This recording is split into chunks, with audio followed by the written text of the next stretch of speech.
Seorang bocah terjatuh saat naik wahana pasar malam.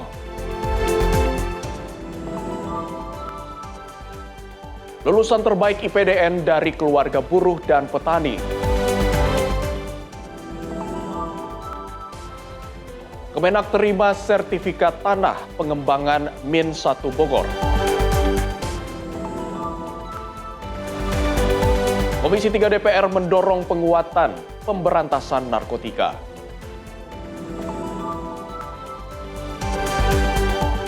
Gempa hebat mengguncang Kumamoto, Jepang.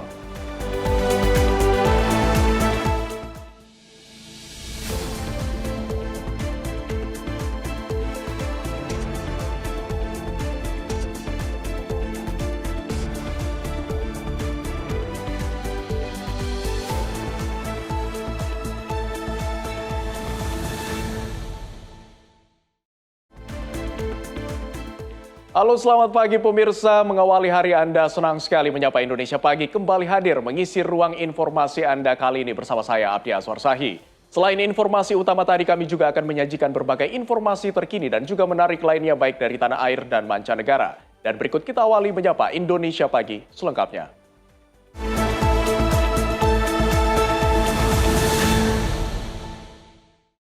Pemirsa, kita awali informasi dari seorang bocah terjatuh saat menaiki wahana komedi putar ayunan yang sedang beroperasi di pasar malam. Beruntung petugas setempat langsung menolong sang anak yang masih dalam kondisi tersangkut besi pengaman. Momen tak terduga terekam kamera ponsel salah satu pengunjung pasar malam di Sragen, Jawa Tengah. Seorang anak yang sedang menikmati wahana komedi putar ayunan tiba-tiba terjatuh usai kedua tangannya ke belakang kursi ayunan hingga menyebabkan sang bocah kehilangan keseimbangan. Beruntung tubuh mungilnya masih tersangkut besi pengaman dan beberapa detik sempat bertahan dengan tangan di bawah ayunan sambil mengikuti ritme putaran wahana. Petugas wahana yang melihat langsung menolong bocah tersebut agar dapat duduk kembali seperti sedia kala. Netizen yang mengomentari pun tak tanggung-tanggung. Bukan iba, justru aksi bocah mempertahankan tubuhnya itu disebut mirip dengan Hellcat, salah satu hero di dalam games Mobile Legends, di mana berjalan menggunakan kedua tangan dan kakinya. Tim redaksi Sinpo TV melaporkan. Pemirsa, patroli cipta kondisi pasca bentrokan berdarah yang terjadi di Jalan Tambak Menteng, Jakarta Pusat digelar aparat gabungan TNI Polri dengan menyisiri sejumlah ruas jalan. Meski situasi di lokasi kejadian sudah berangsur kondusif, namun penjagaan ketat masih tetap dilakukan guna mengantisipasi terjadinya aksi penyerangan susulan. Pasukan gabungan bermotor dari unsur TNI dan Polri Selasa sore menggelar patroli cipta kondisi di kawasan Menteng, Jakarta Pusat. Sejumlah ruas jalan di sekitaran Gondang Dia, Cikini, dan Pegangsaan disisir petugas. Patroli dilanjutkan hingga ke lokasi bentrokan berdarah yang telah menelan korban jiwa, tepatnya di Jalan Tambak dan Jalan Matraman Dalam.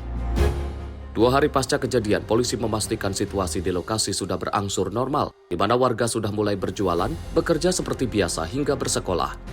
Namun begitu penjagaan tetap digelar demi memastikan situasi benar-benar aman dari hal-hal yang tidak diinginkan, seperti tawuran atau penyerangan susulan. Kesempatan sore hari ini, saya, Kapolsek Menteng, dan Ramil Menteng beserta personil melaksanakan patroli melingkari wilayah hukum Polsek Menteng dan Koramil Menteng untuk memastikan bahwa situasi saat ini atau situasi terkini wilayah Menteng dan khususnya wilayah Pegangsaan, Matraman, dan seputarnya itu dalam kondisi yang aman dan kondusif. Itu yang dapat kami sampaikan pada kesempatan ini, dan upaya atau kegiatan patroli ini tetap akan terus kami laksanakan sampai betul-betul masyarakat merasa aman dan nyaman. Selain di lokasi kejadian, aparat gabungan TNI Polri juga masih disiagakan di Polsek Metro Menteng, menyusul aksi geruduk oleh sekelompok pemuda pasca kejadian. Dari Jakarta, jurnalis Sinpo TV melaporkan. Pemirsa, mengaku sebagai pemilik laptop, seorang pria menggasak laptop di tempat servis komputer di Kota Medan, Sumatera Utara pada Senin 27 Juli 2026. Pelaku mengelabui penjaga toko yang merupakan siswa PKL.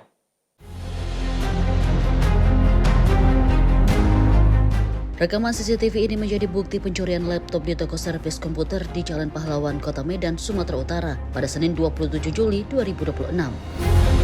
Mengaku sebagai pemilik laptop, pria ini meminta siswa PKL yang menjaga toko memberikan laptop yang selesai diservis kepadanya. Pelaku berdalih tidak membawa bukti tanda terima servis dan segera melarikan diri setelah laptop diberikan korban. Menyadari telah menjadi korban tipu daya, pihak toko segera melaporkan peristiwa ini ke Polsek Medan Timur untuk proses penyelidikan lebih lanjut. Mutiara Aina Putri, tim redaksi Sinpo TV, melaporkan. Satuan Polisi Pamong Praja atau Satpol PP Kota Administrasi Jakarta Utara menggelar razia minuman beralkohol di kawasan Sunter, Jakarta Utara. Kegiatan ini dilakukan menindaklanjuti laporan warga terkait dugaan peredaran minuman beralkohol yang mengganggu ketertiban lingkungan.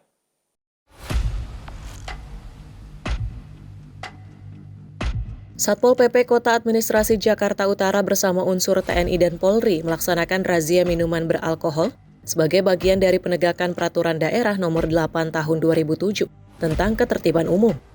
Petugas menyisir sejumlah pedagang pinggir jalan yang diduga menjual minuman beralkohol secara ilegal. Langkah ini dilakukan untuk mencegah penyalahgunaan minuman beralkohol, khususnya di kalangan remaja. Dalam operasi tersebut, petugas mengamankan sejumlah minuman beralkohol yang dijual tanpa memenuhi ketentuan. Para pedagang juga diberikan pembinaan dan diingatkan agar tidak kembali menjual minuman beralkohol secara ilegal. Satpol PP mengapresiasi peran aktif masyarakat dalam memberikan informasi, serta mengajak warga untuk segera melaporkan kepada petugas apabila menemukan adanya peredaran minuman beralkohol yang melanggar aturan. Melalui pengawasan dan penertiban yang berkelanjutan, pemerintah berharap tercipta lingkungan yang aman, tertib, dan nyaman bagi seluruh masyarakat Jakarta Utara. Tim redaksi Sinpo TV melaporkan. Sementara itu, Badan Narkotika Nasional Provinsi Sumatera Utara menggagalkan upaya peredaran sabu di Kota Medan. Petugas mengamankan seorang pria bersama total barang bukti 8 kg sabu.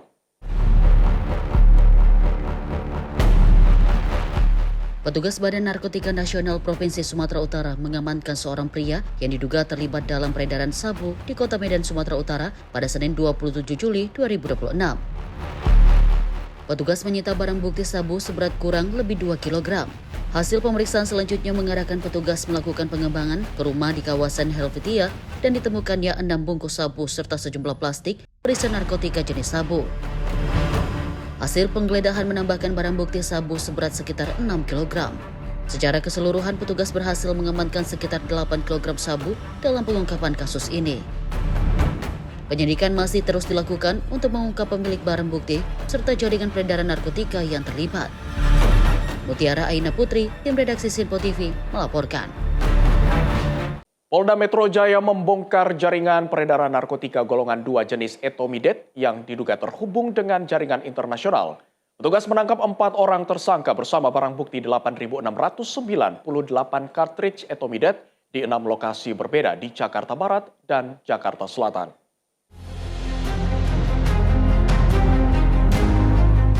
Direktorat Reserse Narkoba Polda Metro Jaya mengungkap kasus peredaran narkotika golongan 2 jenis etomidet yang diduga menjadi bagian dari jaringan internasional. Pengungkapan ini berawal dari informasi masyarakat mengenai dugaan transaksi narkotika di kawasan Jakarta Selatan pada 21 Juli 2026. Petugas mengamankan 4 orang tersangka, 1 diantaranya merupakan wanita. Keempat tersangka diamankan di 6 lokasi berbeda. Penangkapan pertama menyasar tersangka berinisial R dengan barang bukti 3 cartridge etomidet yang disimpan di dalam sebuah paper bag. Penangkapan kedua menyasar salah satu rumah di Jakarta Selatan. Di lokasi ini, petugas menangkap tersangka berinisial AG dan juga menyita 171 cartridge etomidet beserta dengan barang bukti pendukung lainnya.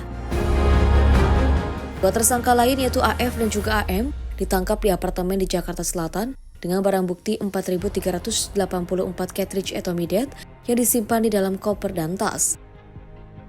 Pada 23 Juli 2026, petugas kembali menemukan 4.140 cartridge etomidet di lokasi berbeda di Jakarta Selatan.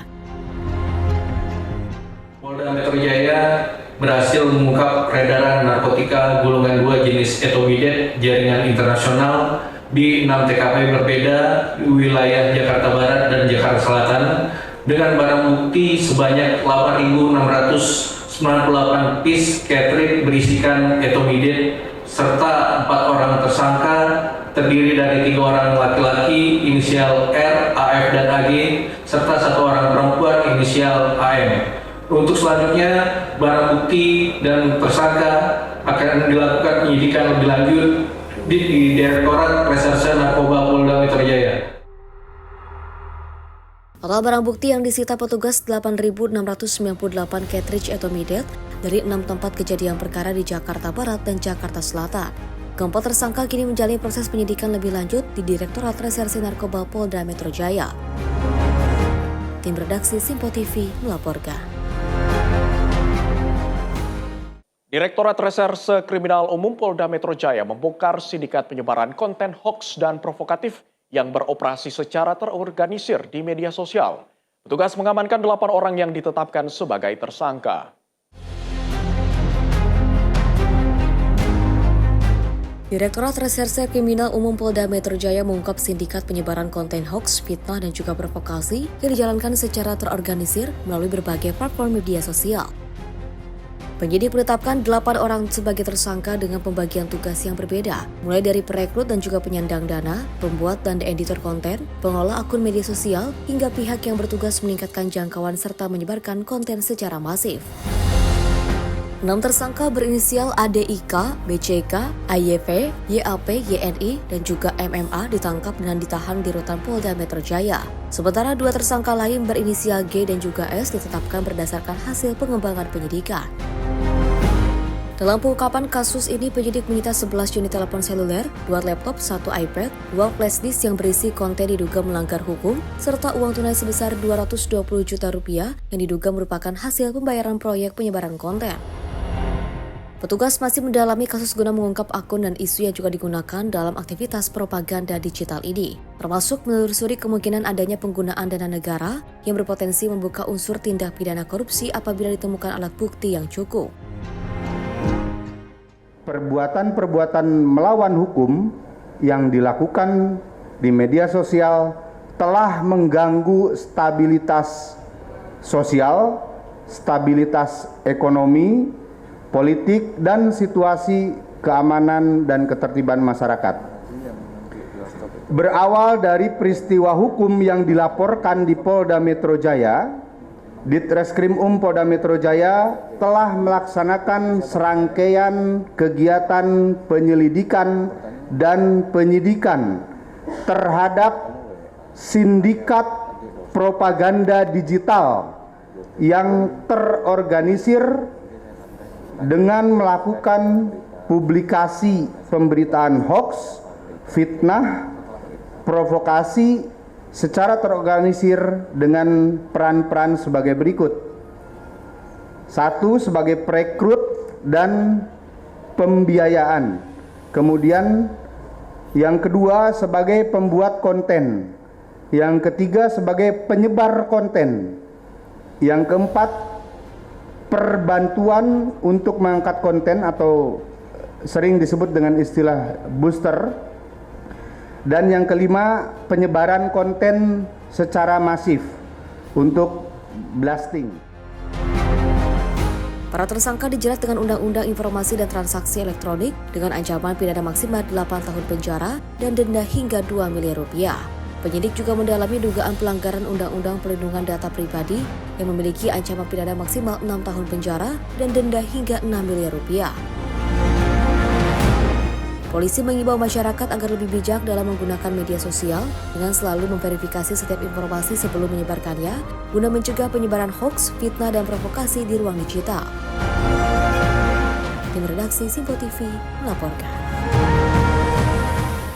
Subdit Resmob Direktorat Reserse Kriminal Umum Polda Metro Jaya menangkap 3 pelaku pencurian dengan modus pecah kaca yang mencuri uang nasabah senilai 1,2 miliar rupiah. Petugas menghadiahi timah panas kepada ketiganya akibat melawan saat penangkapan.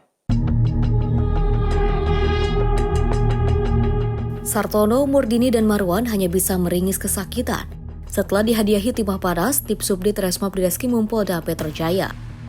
Ketiga pelaku ini merupakan komplotan pelaku pencurian lintas provinsi dengan modus pecah kaca. Menurut Panit 1 Subdit Resmob Polda Metro Jaya AKP Pendi Wibison, komplotan ini ditangkap di tempat berbeda. Sartono ditangkap di Cilengsi, Kabupaten Bogor, Jawa Barat, sementara Murdini dan juga Marwan ditangkap di Bengkulu. Aksi terakhir komplotan yang juga merupakan satu keluarga ini terjadi pada 9 Juni di wilayah Jakarta Barat. Mereka mencuri uang nasabah sebesar 1,2 miliar rupiah. Ini dari Subdit Resmob Polda Metro Jaya telah mengamankan 3 orang terduga pelaku pecah kaca di bawah pimpinan Kasubdit Resmob AKBP Resa Marasambesi. 3 orang tersebut kami amankan secara terpisah.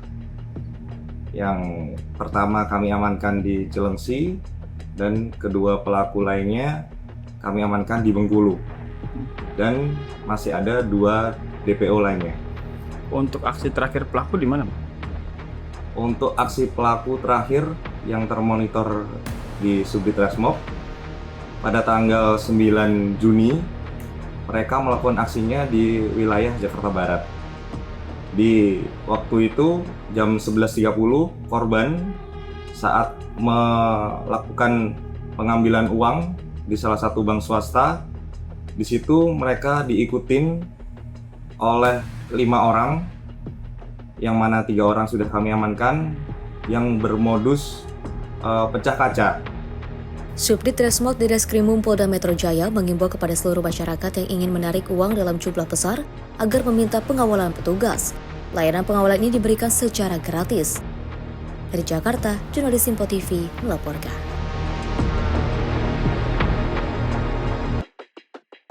Pemirsa, pengendara sepeda motor terluka parah usai terjun bebas ke dalam kali di Jalan Inspeksi Kali Mukervaart, Cengkareng, Jakarta Barat. Diduga korban kehilangan kendali dan terjun bebas akibat kondisi ketinggian jalan yang berbeda. Kecelakaan tunggal terjadi di Jalan Inspeksi Kali Mukervaart, nomor 15 Rawabuaya, Cengkareng, Jakarta Barat. Seorang pengendara motor yang melaju dari arah barat menuju timur kehilangan kendali dan terjatuh hingga sepeda motornya terjun bebas ke dalam Kali Mukervaart. Korban mengalami luka parah akibat terjatuh di badan jalan. Warga di lokasi memberikan pertolongan pertama kepada korban sambil menghubungi ambulans. Menurut keterangan warga setempat, warga baru mengetahui adanya insiden setelah mendengar suara benturan yang cukup keras. Diduga korban kecelakaan akibat kondisi ketinggian jalan yang berbeda. Itu kejadiannya jatuh sendiri, ya terus udah gitu langsung motornya langsung nyebur ke kali. Itu dari arah mana ke mana? Dari arah barat ya. Berapa orang? 1 orang. 1 orang. Itu sekarang udah di mana? Ya, dibawa ke rumah sakit, bawa pakai ambulans. Luka-luka? Luka-luka mukanya, kamarnya juga ya. Juga ada yang sakit. Korbannya ada berapa? 1 orang. Naik motor, Bu? Motor ya. Ngebut nggak sih? Enggak sih, sebenarnya mah nggak kedengeran ngebut, tiba-tiba ngedenger jatuh gitu, ya udah dilihat motornya langsung nyebur ke kali. Itu bisa kejebur gimana, Bu? Nabrak apa, Bu, dia? Nggak nabrak tuh, langsung jatuh aja gitu. Motornya juga kecemplung? Motornya yang nyemplung, orangnya enggak. Korban kemudian dievakuasi menggunakan ambulans menuju rumah sakit. Berdasarkan data unit kecelakaan lalu lintas Satlantas Polres Metro Jakarta Barat, korban diketahui berinisial WL, usia 38 tahun, seorang karyawan swasta warga Wijaya Kusuma, Jakarta Barat. Korban mengalami luka pada bagian wajah serta mebar di kaki dan saat ini menjalani perawatan di Rumah Sakit Hermina dan Monggol.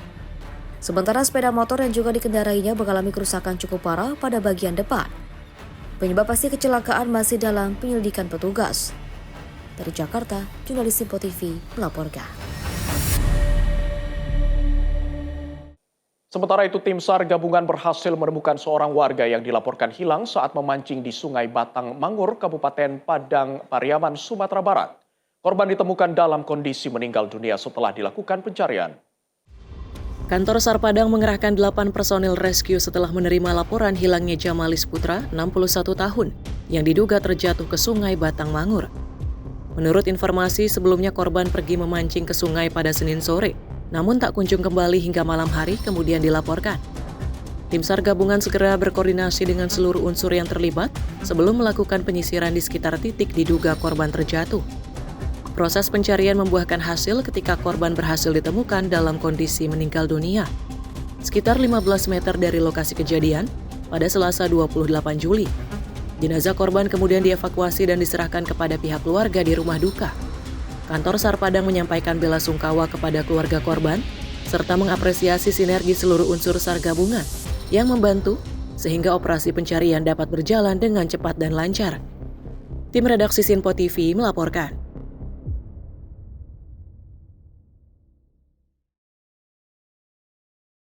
Pemirsa, usai jeda kami akan menghadirkan informasi dari lulusan terbaik IPDN dari keluarga buruh dan petani. Jangan kemana-mana, tetaplah bersama kami dalam Menyapa Indonesia Pagi.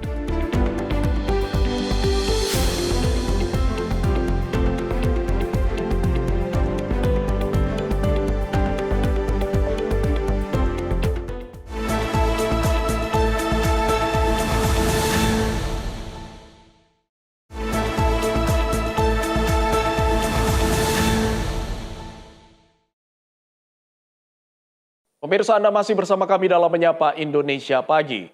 Pemirsa, Kejaksaan Agung terus mendalami dugaan tindak pidana pencucian uang atau TPPU dengan tersangka Febri Adriansyah. Dalam proses penyidikan terbaru, tim penyidik memeriksa 7 orang saksi untuk memperkuat pembuktian perkara.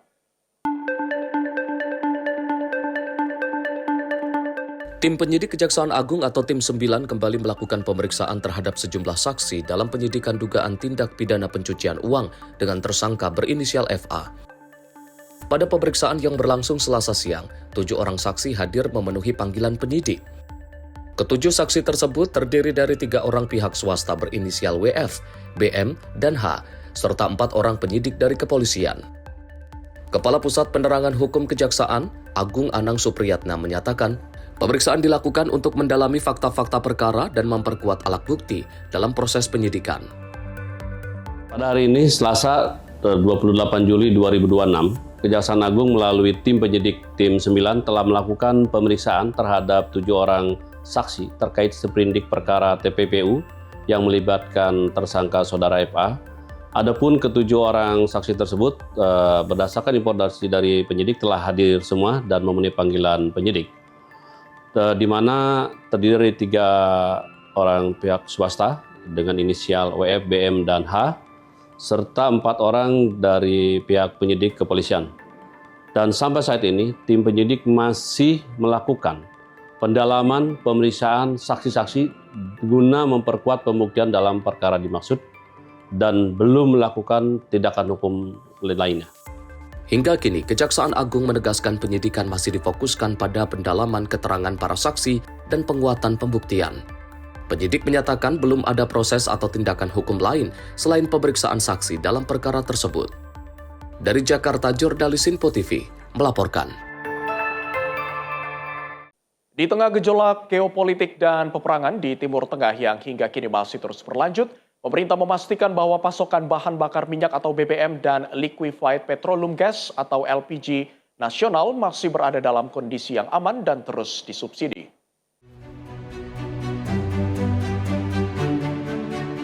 Pemerintah memastikan bahwa pasokan bahan bakar minyak dan LPG nasional masih berada dalam kondisi yang aman dan terus disubsidi.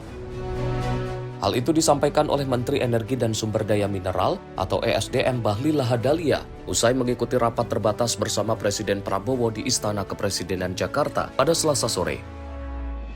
Dirinya menyebut saat ini cadangan BBM serta minyak mentah Indonesia berada di atas batas standar minimum nasional. Langkah kepastian stok dan stabilitas harga ini diharapkan dapat memberikan ketenangan bagi masyarakat serta pelaku usaha di tengah dinamika pasar energi global yang belum menentu.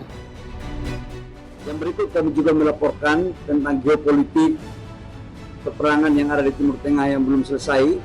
Tapi kami menyampaikan bahwa untuk stok BBM kita dan crude insya Allah di atas standar minimum nasional termasuk kondisi LPG.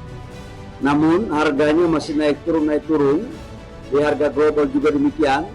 Tapi kami dapat memastikan bahwa untuk harga BBM subsidi tidak ada kenaikan sesuai dengan apa yang sudah diputuskan seperti sekarang. Jadi tidak ada kenaikan untuk BBM subsidi, termasuk dalamnya adalah LPG subsidi. Dari Jakarta, Dio Malau, Sinpo TV melaporkan. Pemirsa, Badan Gizi Nasional resmi meluncurkan Pusat Pelayanan Terpadu dan Media Center sebagai bagian dari upaya memperkuat keterbukaan informasi dan tata kelola yang transparan. Kepala BGN Sudaryono menyampaikan langkah tersebut menjadi pintu utama pelayanan publik sekaligus mencegah potensi konflik kepentingan di lingkungan BGN.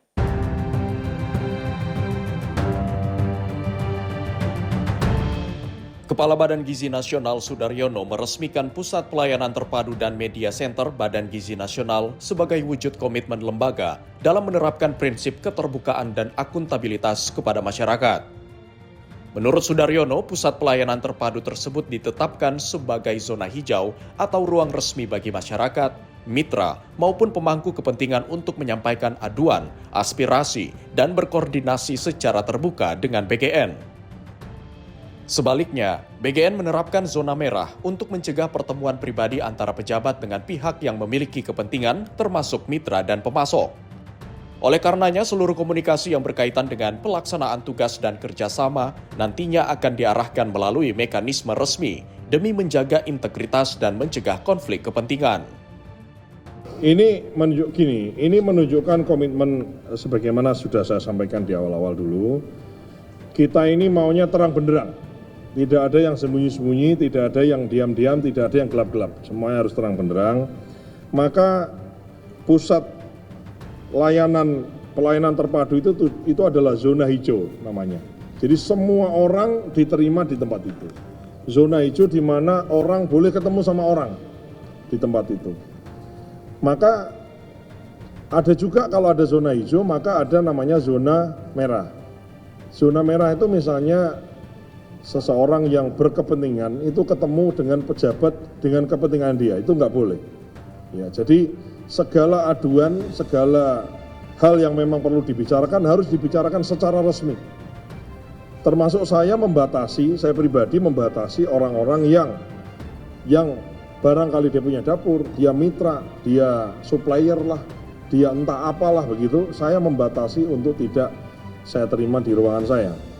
Dengan adanya Pusat Pelayanan Terpadu dan Media Center ini, Badan Gizi Nasional berharap pelayanan publik berjalan lebih transparan, akuntabel, dan mudah diakses oleh masyarakat. Dari Jakarta, Sri Dewi Andayani, Azizul Hakim, Sinpo TV melaporkan.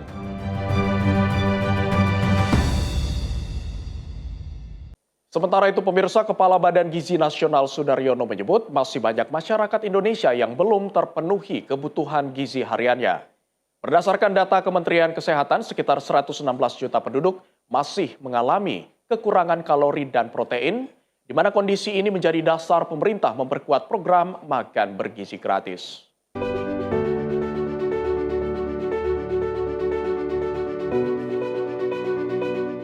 Kepala Badan Gizi Nasional Sudaryono mengatakan, berdasarkan data Kementerian Kesehatan, sekitar 40% penduduk Indonesia atau sebanyak 116 juta jiwa yang berada pada kelompok kuintil 1 dan 2 masih belum terpenuhi kebutuhan kalori dan protein harian. Menurut Sudaryono, data tersebut menjadi salah satu dasar pemerintah menjalankan program MBG. Program ini tidak hanya bertujuan memberikan makanan, tetapi memastikan asupan gizi yang cukup bagi anak-anak, ibu hamil, dan kelompok rentan agar mampu meningkatkan kualitas kesehatan masyarakat. Dirinya menegaskan keberhasilan program MBG tidak hanya diukur dari jumlah makanan yang tersalurkan saja, tetapi juga dari penurunan stunting, perbaikan status gizi, dan peningkatan kualitas sumber daya manusia Indonesia dalam jangka panjang. Pemerintah berharap program MBG mampu menjadi intervensi strategis untuk menekan angka kekurangan gizi dan membangun generasi Indonesia yang lebih sehat, cerdas, dan produktif. Kami tadi sudah melakukan rapat koordinasi tingkat Menko dipimpin oleh Pak Menko Pangan. Ini saya kasih beberapa gambaran ya. Slide sebanyak 40% penduduk Indonesia ya. Di kuintil 1 dan 2 bisa ditampilkan ya. Sebanyak 40% Anda bisa lihat ya, di kuintil 1 sama kuintil 2 itu ada yang di bawah garis. Baik itu yang kiri maupun yang kanan. Yang kiri itu adalah kalori, yang kanan adalah protein. Jadi sebanyak kurang lebih 40% penduduk Indonesia yang berada di kuintil 1 dan kuintil 2 itu mengalami kekurangan kalori dan protein. Mohon maaf kasarannya kurang makan. Ini menyedihkan, tapi ini realita yang juga harus kita hadapi, bahwa 40% itu kira-kira 116 juta. 116 juta orang kita itu kemudian kurang makan atau kasarannya lapar. Jadi yang dimakan lebih sedikit daripada aktivitas dia. Ini satu realita ya. Sehingga ini saya dapat datanya dari Kementerian Kesehatan. Dari Jakarta, Sri Dewi Andayani, Azizul Hakim, Sinpo TV melaporkan.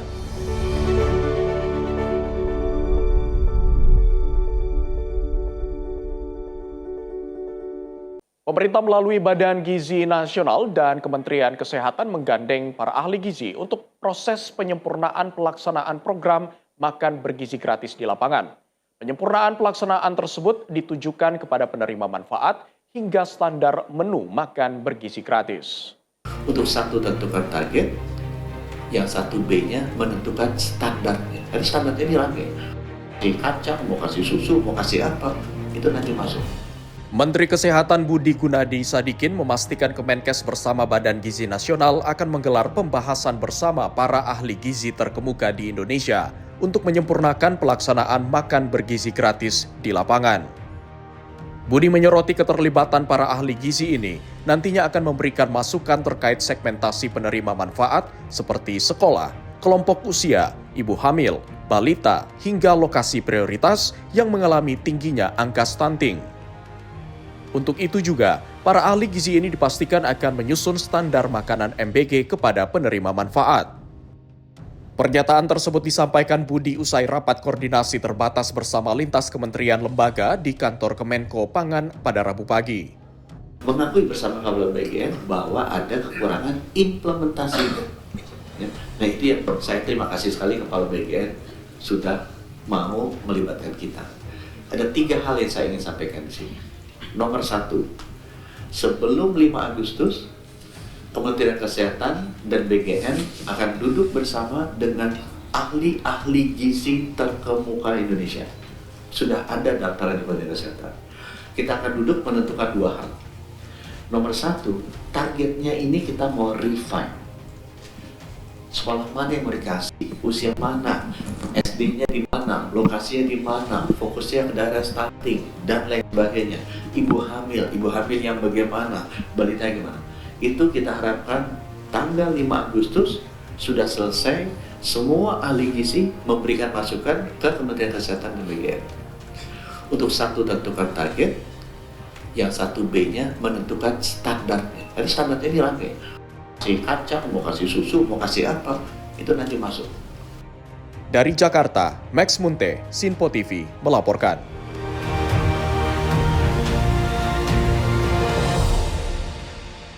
Pemirsa, Presiden Prabowo Subianto mengingatkan Pamong Praja Muda IPDN untuk mengutamakan pelayanan kepada masyarakat. Presiden menegaskan rakyat tidak membutuhkan birokrasi yang berbelit-belit.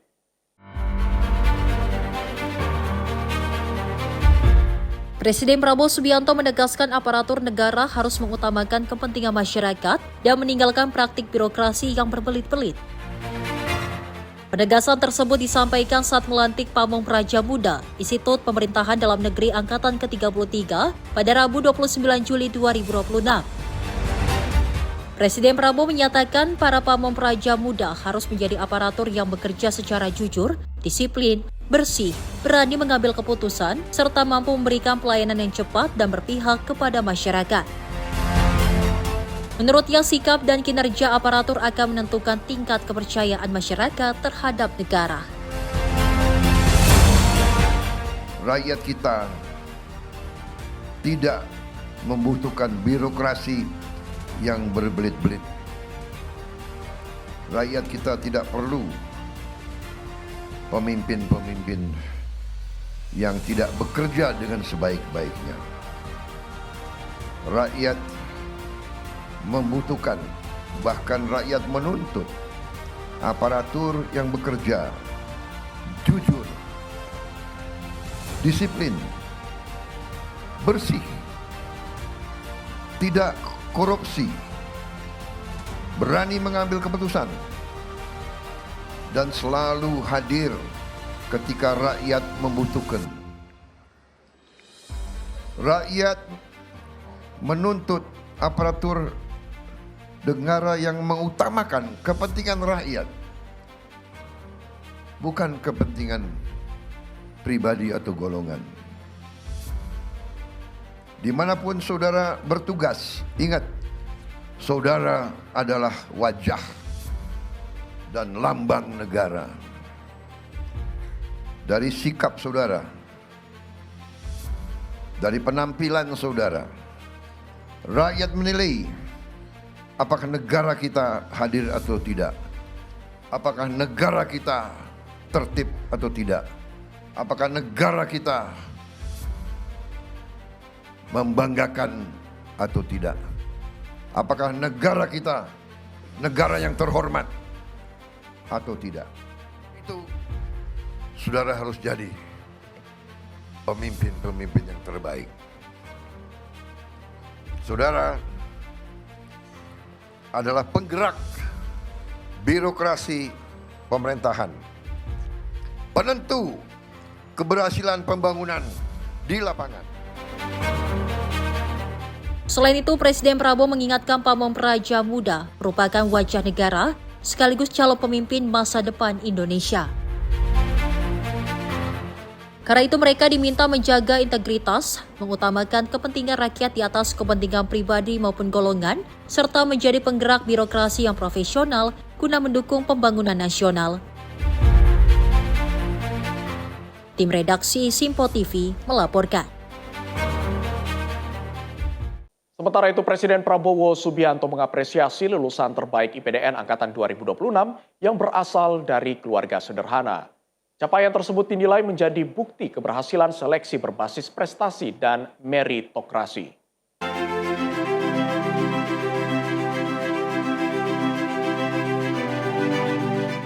Presiden Prabowo Subianto mengapresiasi sistem seleksi Institut Pemerintahan Dalam Negeri atau IPDN yang dinilai mampu menjaring putra-putri terbaik bangsa dari berbagai latar belakang. Hal itu disampaikan saat memberikan arahan kepada Pamong Praja Muda IPDN Angkatan ke-33 tahun 2026 di Jatinangor, Jawa Barat, Rabu 29 Juli 2026. Presiden Prabowo mengungkapkan kebanggaannya setelah mengetahui 10 lulusan terbaik IPDN berasal dari keluarga sederhana, mulai dari anak buruh, petani, hingga bintara. Menurutnya, capaian tersebut menunjukkan penerapan prinsip meritokrasi yang memberikan kesempatan bagi setiap anak bangsa untuk berprestasi. Sebelum naik podium, saya dapat laporan dari Menteri Dalam Negeri. Bapak Presiden, 10 lulusan terbaik dari angkatan ini semuanya berasal dari keluarga yang sangat sederhana.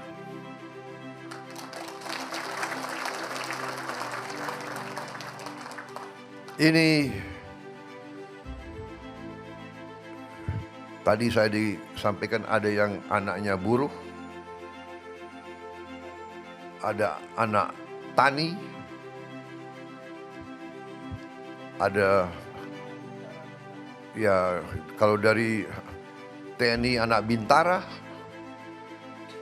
Ini membuktikan bahwa seleksi IPDN yang dijalankan oleh Kementerian Dalam Negeri berhasil.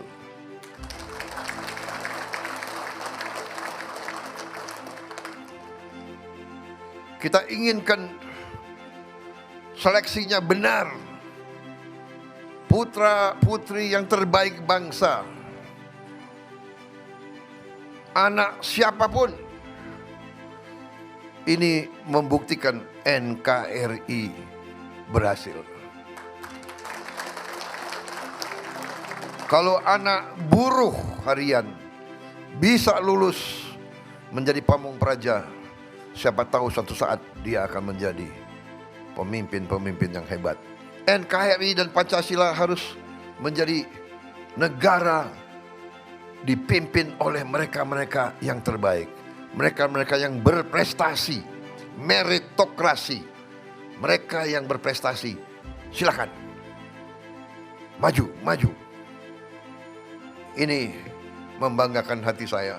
Kepala negara menegaskan keberhasilan para lulusan tersebut menjadi bukti bahwa setiap warga negara memiliki peluang yang sama untuk mengabdi dan menjadi pemimpin masa depan. Presiden Prabowo berpesan agar para pamong praja muda menjaga nama baik keluarga, alma mater dan negara melalui pengabdian terbaik kepada masyarakat. Saya juga berpesan, buatlah orang tua selalu bangga dengan Anda. Buatlah alma matermu bangga.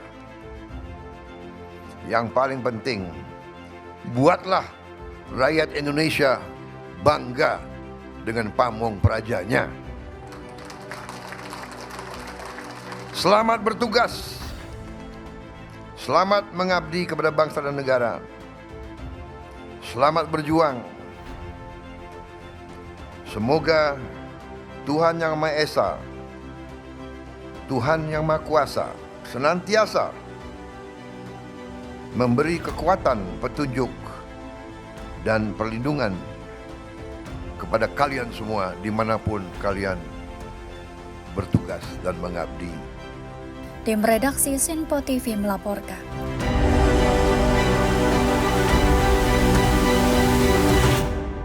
Pemirsa, pelantikan Pamong Praja Muda IPDN Angkatan 2026 menyimpan kisah perjuangan para lulusan termasuk perwakilan dari Papua Barat Daya.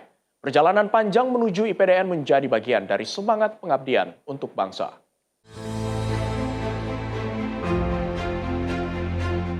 Purna Praja asal Papua Barat Daya Joshua Faitri Ich mengaku bangga setelah resmi dilantik Presiden Prabowo Subianto bersama lulusan Institut Pemerintahan Dalam Negeri IPDN Angkatan 2026 di Jatinangor, Sumedang, Jawa Barat pada Rabu 29 Juli 2026.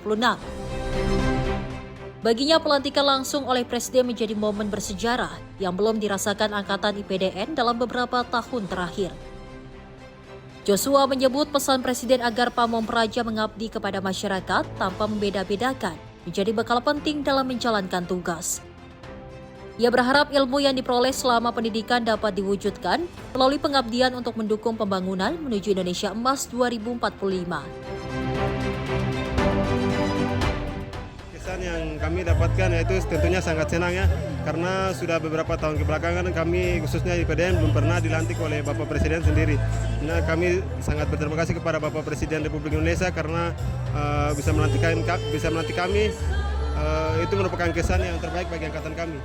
Mungkin pesan yang saya ingat dari Bapak Presiden tadi yaitu kita harus sebagai seorang lulusan IPDN Pamong Praja harus melayani masyarakat dengan tidak memandang bulu dan lain sebagainya, harus melayani masyarakat dengan tulus dan sepenuh hati demi untuk kemajuan bangsa.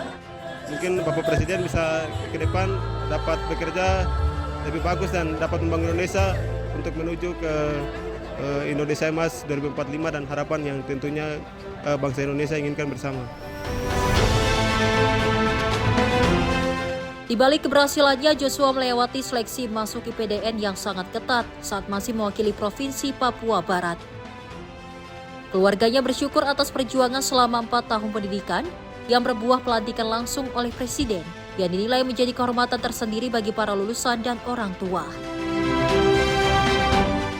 Puji Tuhan, kami bersyukur buat Tuhan karena semua yang terjadi karena kehendak Tuhan. Untuk kuliah di IPDN tidak semudah yang dibayangkan. Persaingan cukup ketat. Dan puji Tuhan, hari ini kami bersyukur buat Tuhan.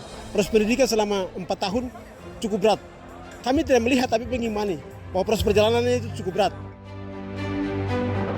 Tim redaksi Sinpo TV melaporkan. Kita beralih ke informasi lain, pemirsa. Presiden Prabowo Subianto menunjuk TNI Angkatan Darat sebagai pelaksana program Jembatan Garuda. Keputusan tersebut diambil untuk mempercepat pembangunan jembatan di daerah terpencil, terisolasi, dan wilayah terdampak bencana. Secara keseluruhan, program ini merupakan upaya percepatan penyediaan akses dasar bagi masyarakat di daerah terpencil. Pemerintah menjelaskan penunjukan TNI Angkatan Darat dalam program Jembatan Garuda dilakukan karena Satuan Zeni memiliki kemampuan teknis dalam membangun jembatan, didukung jaringan satuan hingga ke wilayah terpencil. TNI Angkatan Darat juga dinilai berpengalaman melaksanakan pembangunan infrastruktur melalui program TNI Manunggal, membangun desa, dan berbagai operasi kemanusiaan. Di sisi lain, program Jembatan Garuda dibentuk setelah pemerintah menerima banyak laporan mengenai warga, termasuk anak-anak sekolah yang harus menyeberangi sungai dengan risiko tinggi akibat belum tersedianya jembatan yang layak. Selain membuka akses ke daerah terpencil, pembangunan Jembatan Garuda juga ditargetkan mendukung distribusi hasil pertanian, memperlancar akses pendidikan dan layanan kesehatan, serta mempercepat penanganan wilayah terdampak bencana.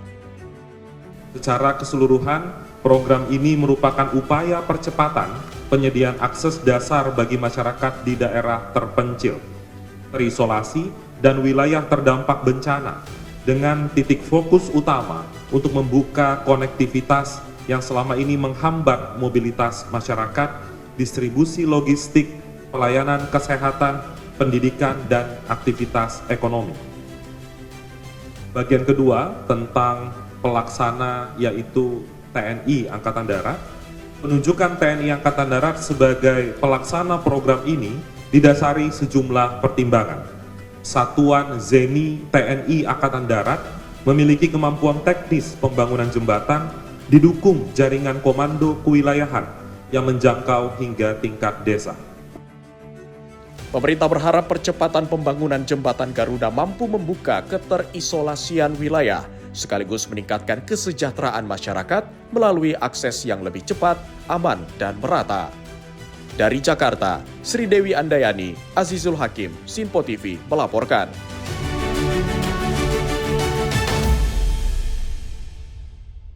Pemirsa, Menteri PKP memastikan akad massal 62.000 rumah subsidi digelar. Informasi selengkapnya akan kami hadirkan usai jeda berikut ini. Tetaplah bersama kami di Sinpo TV.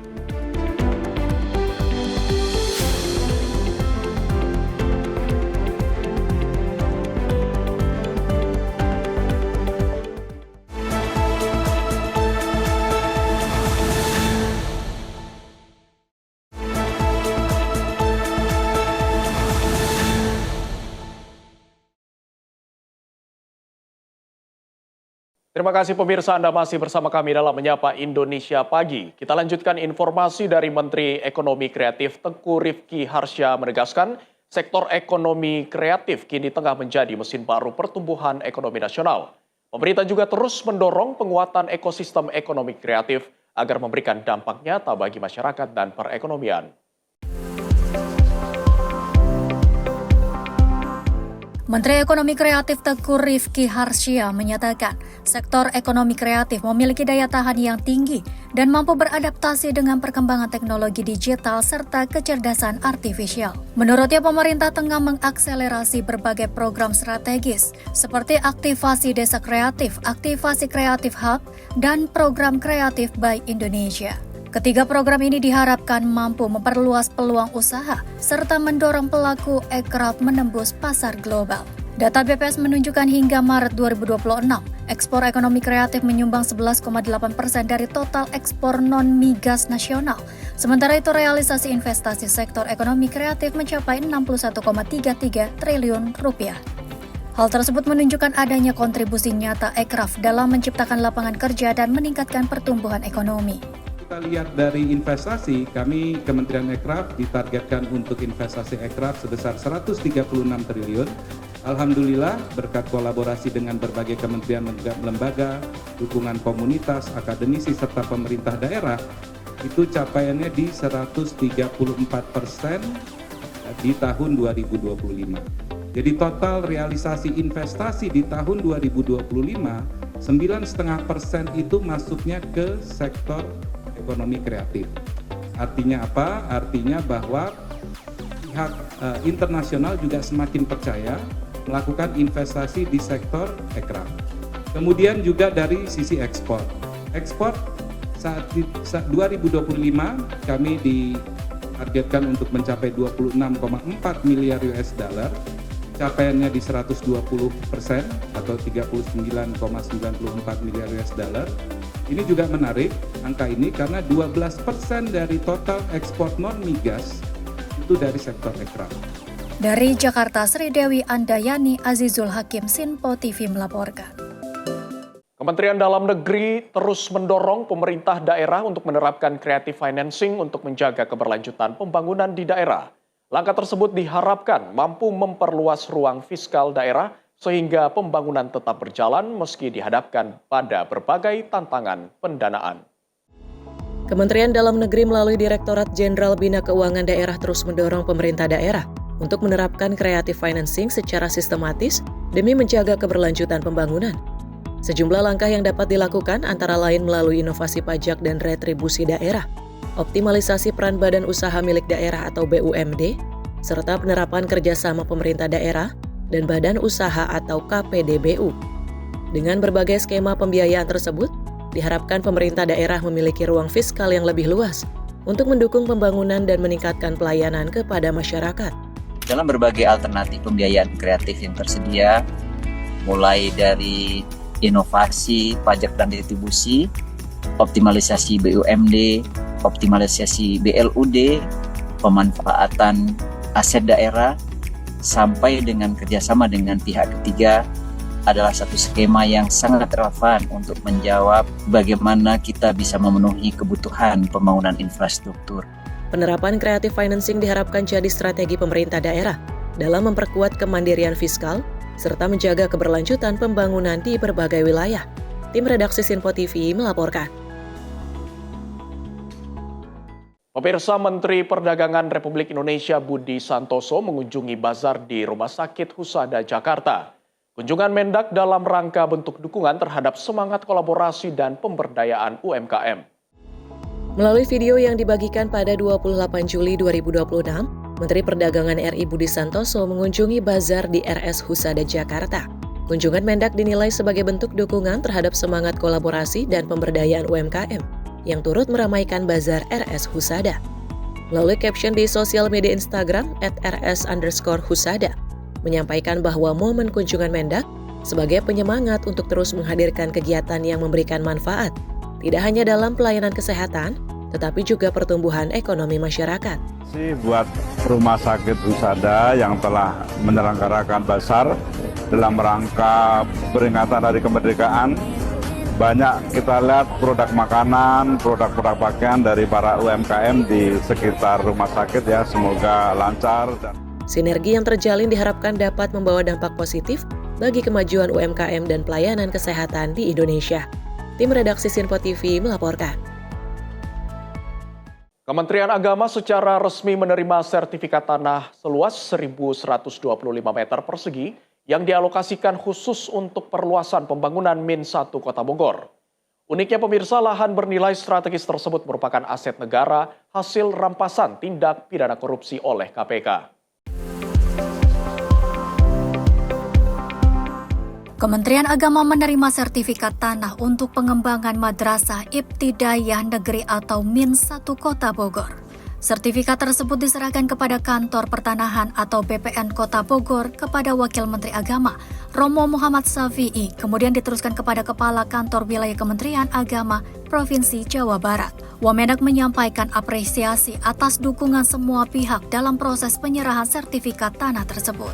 Ia menegaskan pemanfaatan aset negara hasil rampasan kasus korupsi untuk kepentingan pendidikan merupakan langkah yang sangat baik dan harus terus dioptimalkan. Penyerahan sertifikat ini menjadi bagian dari komitmen pemerintah dalam mengoptimalkan pemanfaatan aset negara untuk mendukung peningkatan mutu pendidikan, khususnya di lingkungan madrasah. Tim redaksi Sinpo TV melaporkan. Pemirsa, pelaksanaan akad massal rumah subsidi akan diselenggarakan pada hari ini, 30 Juli 2026. Akad massal akan dilaksanakan secara serentak untuk 62.000 unit rumah subsidi yang tersebar di 36 provinsi.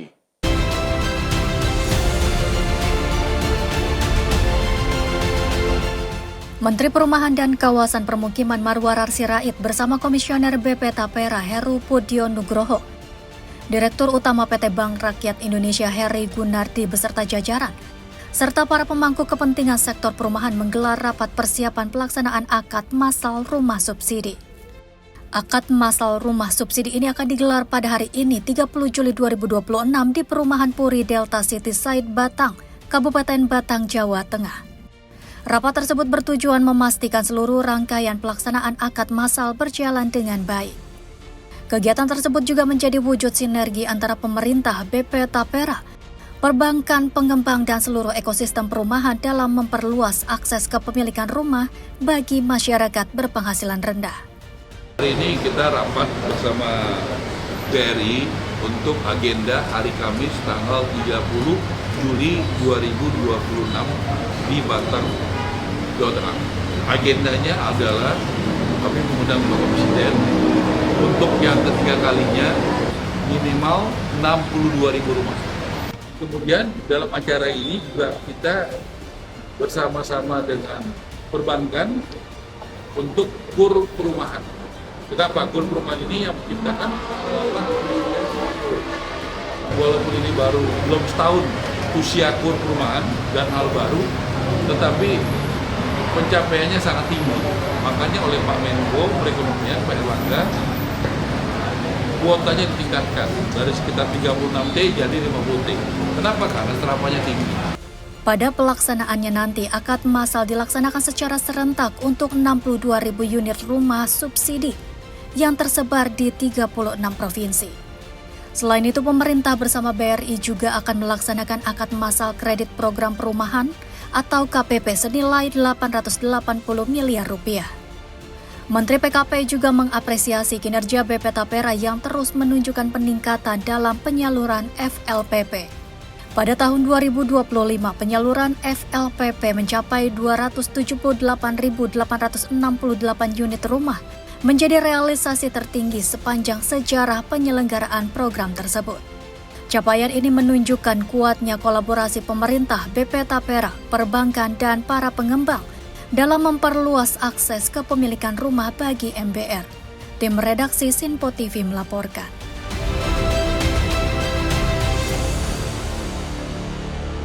Pemirsa, optimalisasi pendapatan daerah dari sektor pertanahan menjadi salah satu fokus pemerintah.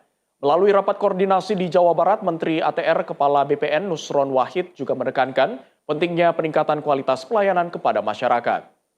Mudah dan benar-benar dalam tanda petik benar-benar seperti raja dan juga betul-betul puas. Menteri ATR BPN Nusron Wahid menghadiri rapat koordinasi bersama Badan Pendapatan Daerah Provinsi Jawa Barat, pengurus Ikatan Pejabat Pembuat Akta Tanah Provinsi Jawa Barat, serta jajaran kantor wilayah BPN Provinsi Jawa Barat pada Selasa 28 Juli 2026. Rapat koordinasi difokuskan pada upaya mengoptimalkan pendapatan daerah dari sektor pertanahan, sekaligus meningkatkan kualitas layanan pertanahan bagi masyarakat. Dalam arahannya, Nusron menekankan pentingnya mengubah paradigma pelayanan publik dengan menempatkan masyarakat sebagai prioritas utama. Nah, karena itu Bapak-Bapak sekalian, dalam rangka untuk menciptakan kepuasan pemohon ataupun menjadikan pemohon atau konsumen, kalau dalam bahasa ekonominya, sebagai raja, maka kita sebagai pelayan atau kita sebagai penjual ini harus menjadikan pemohon supaya benar-benar mudah dan benar-benar dalam tanda petik benar-benar seperti raja dan juga betul-betul puas, karena orientasi kebijakan publik itu adalah kepuasan pemohon atau kepuasan rakyat. Menurut Nusron, pelayanan pertanahan harus berorientasi pada kemudahan, kecepatan, dan kepuasan masyarakat sebagai penerima layanan. Melalui sinergi antara pemerintah daerah, BPN, dan pemangku kepentingan terkait, diharapkan pelayanan pertanahan semakin efektif serta mampu mendukung peningkatan pendapatan daerah dan kesejahteraan masyarakat. Tim redaksi Sinpo TV melaporkan. Kita beralih ke informasi lain, pemirsa. Presiden Prabowo Subianto menginstruksikan BMKG untuk memperkuat kesiapan dalam menghadapi musim kemarau dan El Nino. BMKG terus berupaya untuk menjaga ketersediaan air di waduk dan operasi modifikasi cuaca. Presiden Prabowo Subianto menggelar rapat terbatas bersama sejumlah anggota Kabinet Merah Putih di Istana Merdeka, Jakarta pada Selasa sore.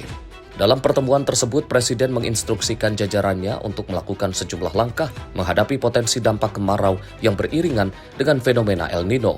termasuk upaya menjaga ketersediaan air dan mencegah kebakaran hutan serta lahan.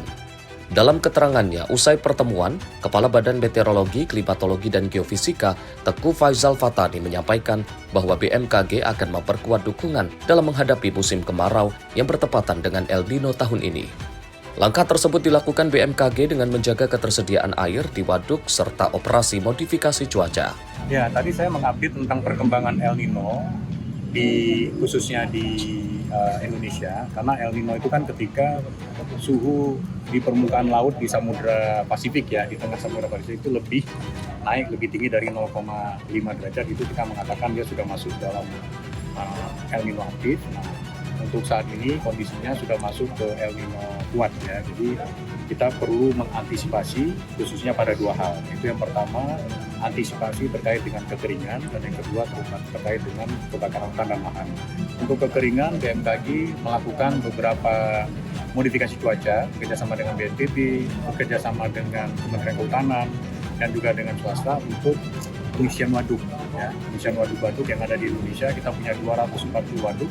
Beberapa memang tidak semua, itu kita coba isi agar bisa difungsikan untuk PLTA, bisa difungsikan untuk irigasi dan air bersih. Terdapat 6 provinsi yang menjadi fokus utama pelaksanaan operasi modifikasi cuaca, yakni Riau, Jambi, Sumatera Selatan, Kalimantan Barat, Kalimantan Tengah, dan Kalimantan Selatan. Operasi tersebut akan dilakukan secara berkala untuk menjaga kelembapan lahan gambut agar tidak mudah terbakar. Dari Jakarta, Dio Malau, Sinpo TV, melaporkan. Keselamatan berlalu lintas tidak hanya menjadi tanggung jawab pemerintah, tetapi juga memerlukan komitmen seluruh pengguna jalan. Melalui pelatihan keselamatan berkendara, pemerintah berupaya untuk memperkuat budaya berkendara yang aman di kalangan pengemudi transportasi digital.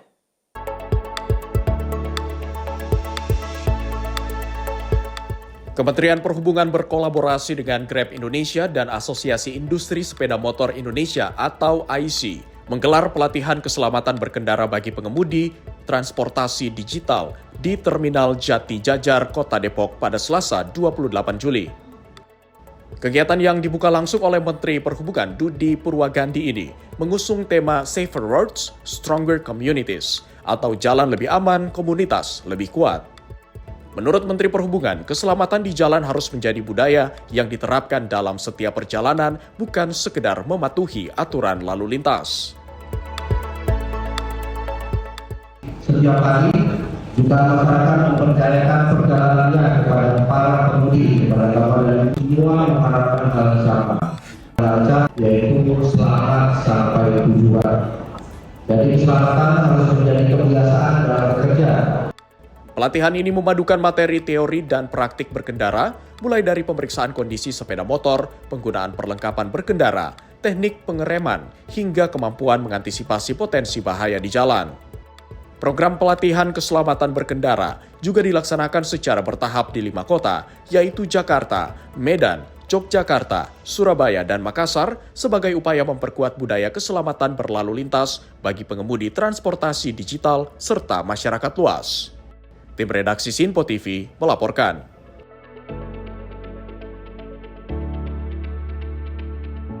Pemirsa, Menteri UMKM Republik Indonesia Maman Abdurrahman bersama Kepala BPOM Taruna Ikrar resmi menandatangani nota kesepahaman tentang pemberdayaan UMKM di bidang obat bahan alam, kosmetik, dan pangan olahan pada 27 Juli 2026. Dalam rangka pemberdayaan UMKM di bidang obat bahan alam, komestik, dan pangan olahan, Menteri UMKM RI Maman Abdurrahman bersama Kepala BPOM Taruna Ikrar resmi menandatangani nota kesepahaman pada Senin 27 Juli 2026. Nota kesepahaman ini diwujudkan melalui program Sapa Semesta dari BPOM untuk mempercepat akses perizinan usaha mikro dan kecil di sektor pangan olahan. Kementerian UMKM pun menyambut baik komitmen bersama ini, yang turut melibatkan dukungan dunia kampus agar pengusaha mikro dan kecil semakin terbantu dan produknya kian berdaya saing. Menindaklanjuti arahan dari Pak Presiden agar usaha mikro kecil itu mereka bisa mendapatkan fasilitas izin edar di tanah air ini. Kami dari Kementerian UMKM menyambut baik launching Sapa Semesta ini yang dibuat oleh BPOM dalam rangka untuk melakukan kolaborasi dan sinergisitas agar aspek kesehatan dan aspek ekonomi bisa berjalan selaras dan ujung-ujungnya juga memberikan kemanfaatan buat UMKM kita di tanah air. Karena kita sadar sekali bahwa melindungi masyarakat dari potensi bahaya kesehatan itu wajib. Melalui sinergi ini, aspek kesehatan masyarakat dan aspek ekonomi dinilai dapat berjalan selaras. Selain itu pun untuk memastikan perlindungan dari potensi bahaya kesehatan, sekaligus memberikan kemudahan perizinan edar guna mendorong pertumbuhan ekonomi nasional. Tim redaksi Sinpo TV melaporkan. Pemirsa, Pramono meminta Kementerian Keuangan mempercepat kajian obligasi Jakarta senilai 3,5 triliun rupiah. Informasi selengkapnya akan kami hadirkan usai jeda berikut ini. Tetaplah bersama kami.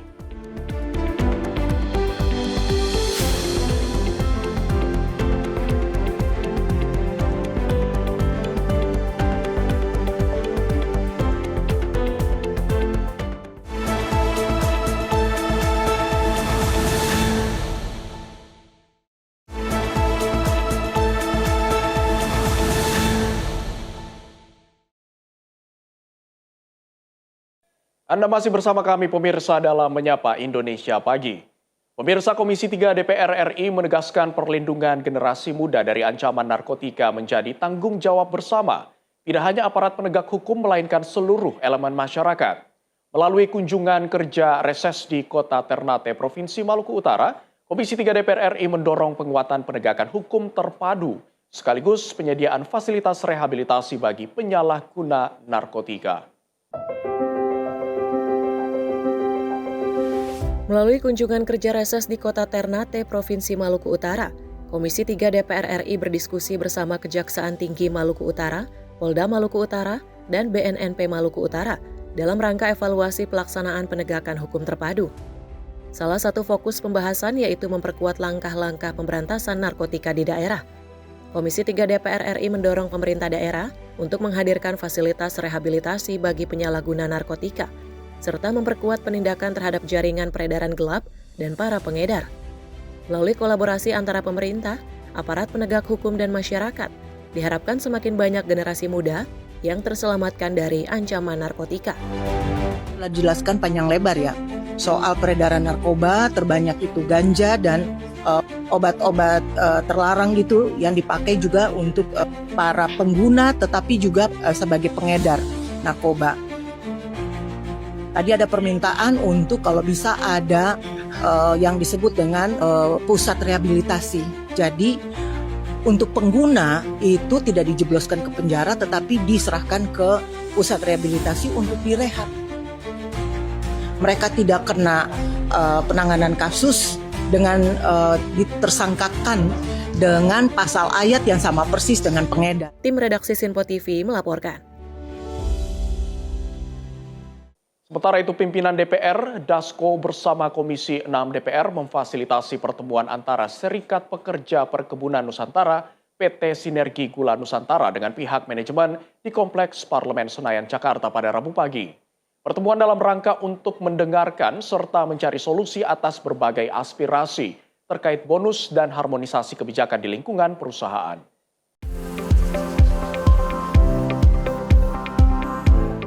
Mediasi yang difasilitasi Wakil Ketua DPR Dasko bersama Komisi 6 DPR menunjukkan titik terang sekaligus menjadi kabar gembira bagi pekerja PT Sinergi Gula Nusantara.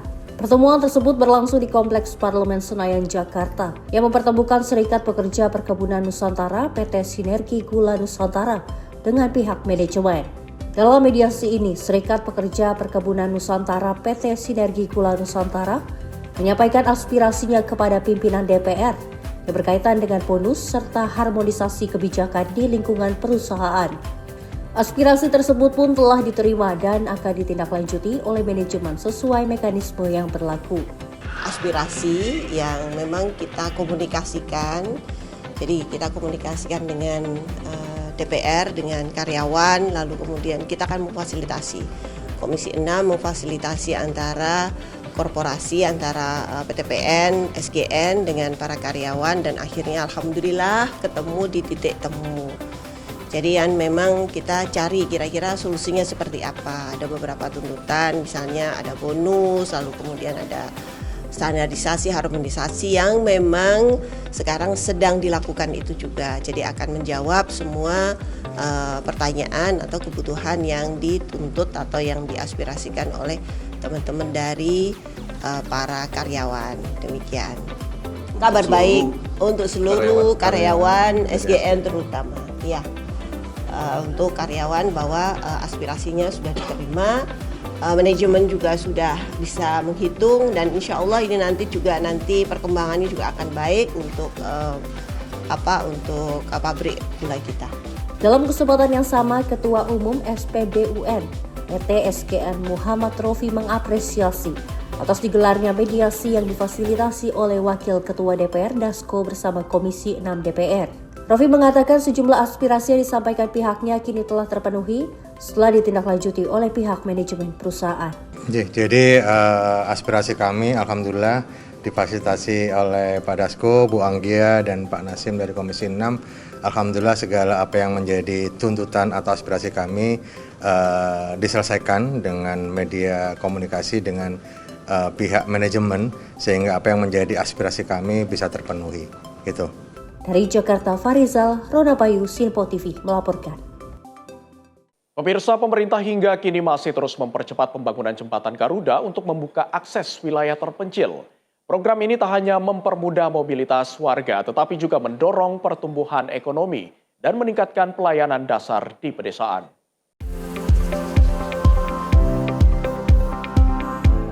Program Jembatan Garuda yang diinisiasi oleh Presiden Prabowo Subianto dinilai menjadi salah satu upaya pemerintah dalam membuka keterisolasian ribuan desa di seluruh Indonesia.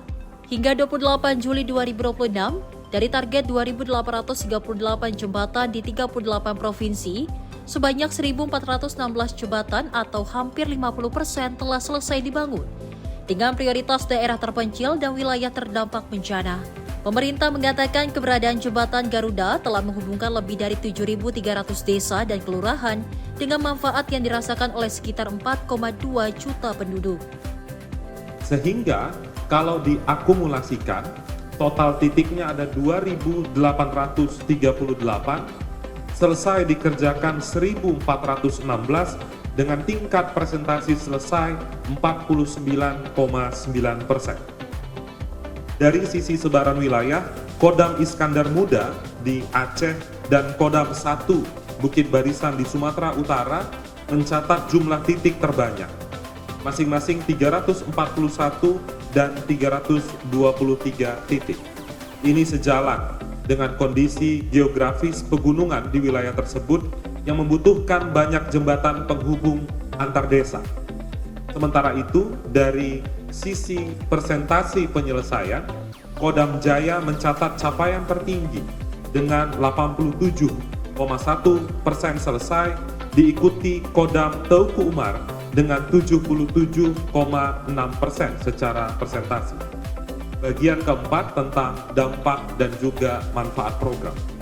Diketahui jembatan Garuda berdampak terhadap ekonomi juga sudah mulai terlihat, mulai dari biaya distribusi hasil pertanian, perkebunan, dan perikanan yang menurut sekitar 30 hingga 50%. Pemerintah menilai program Jembatan Garuda menjadi bukti kolaborasi antara pemerintah pusat, pemerintah daerah, dan TNI dalam mempercepat pemerataan pembangunan, serta diharapkan pertumbuhan ekonomi desa dapat semakin meningkat dan sejahtera. Dari Jakarta, Sri Dewi Andayani, Azizul Hakim, Simpo TV melaporkan. Kementerian Energi dan Sumber Daya Mineral atau ESDM memaparkan nilai strategis serta dampak positif dari dimulainya pembangunan proyek LNG abadi Blok Masela bagi ketahanan dan kedaulatan energi nasional. Kehadiran proyek lepas pantai terbesar dalam sejarah Indonesia tersebut dirancang tidak hanya untuk memperkuat pasokan energi dalam negeri, tetapi juga memastikan manfaat ekonominya dapat dirasakan langsung oleh masyarakat lokal.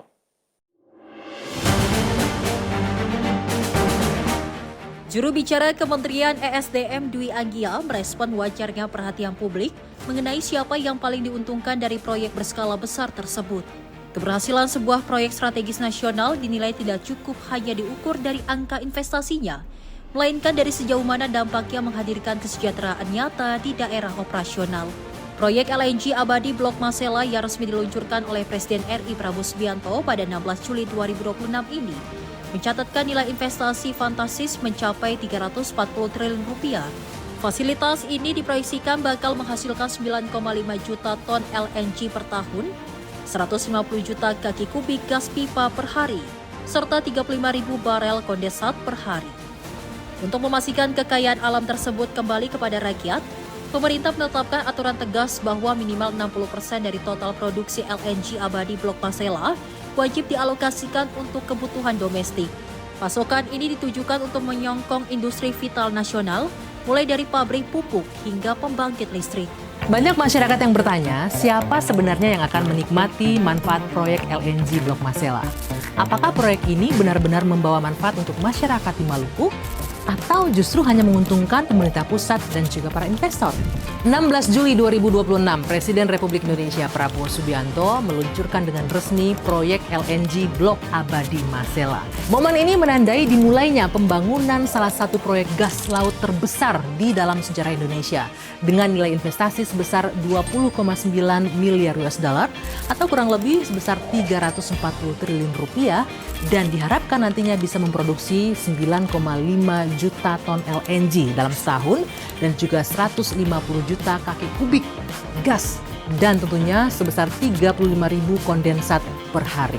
Blok Masela akan menjadi salah satu investasi migas terbesar dalam sejarah Indonesia yang akan memperkuat pasokan utama energi Indonesia di masa depan. Pemerintah menetapkan minimal 60% produksi dari Blok Masela ini akan digunakan untuk kebutuhan domestik dalam negeri, mulai dari industri, pupuk, pembangkit listrik, hingga kebutuhan industri lainnya. Yang tidak kalah penting, Blok Masela akan menjadi salah satu proyek LNG pertama di Indonesia yang mengintegrasikan teknologi carbon capture storage secara bersamaan dengan kegiatan produksinya.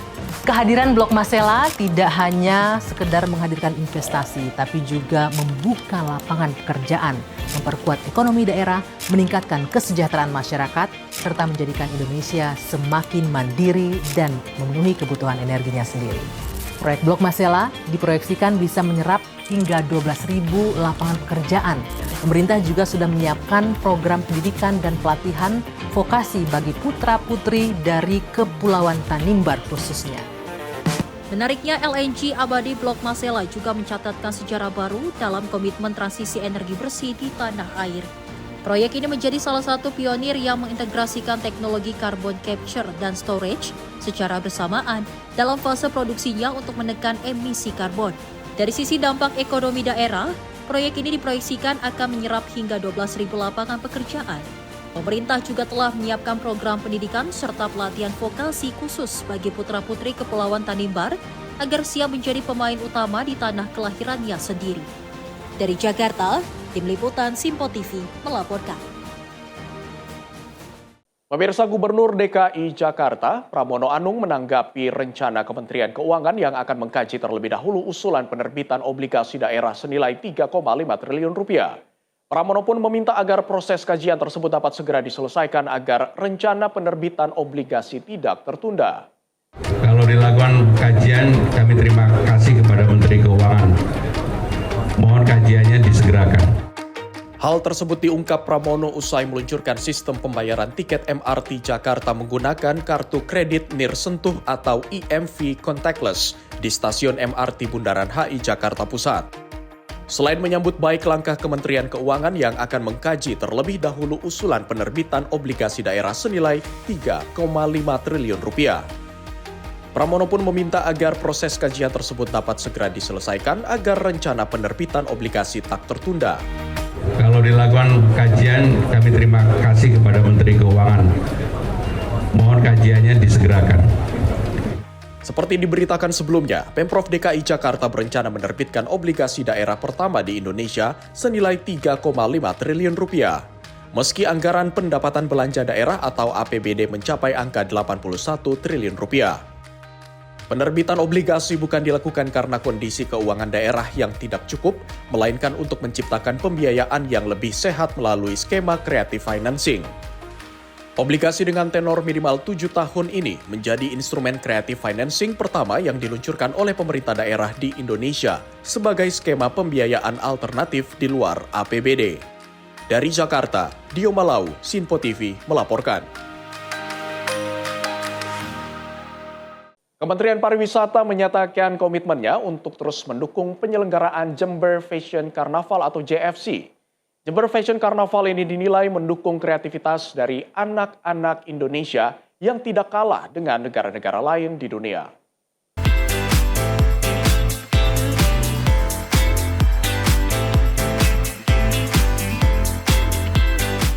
Menteri Pariwisata Widianti Putri Wardana menyampaikan apresiasinya pada kegiatan Jember Fashion Carnaval atau JFC yang telah bertahan selama 24 tahun. Menurutnya, pencapaian JFC yang beberapa kali masuk dalam jajaran top 10 Karisma Event Nusantara menjadi bukti kualitas penyelenggaraan event tersebut. Ajang peragaan busana kelas dunia ini memberikan kontribusi signifikan bagi promosi pariwisata dan kebudayaan Indonesia di kancah internasional. Tak hanya itu, JFC juga memberikan dampak nyata terhadap pertumbuhan ekonomi daerah melalui pengembangan industri kreatif, pemberdayaan UMKM, dan penciptaan lapangan kerja. Menpar juga menyampaikan rasa bangga dan terima kasihnya atas undangan serta partisipasi seluruh pihak termasuk jajaran pemerintah daerah yang turut hadir dan memeriahkan gelaran tersebut. Tim redaksi Sinpo TV melaporkan.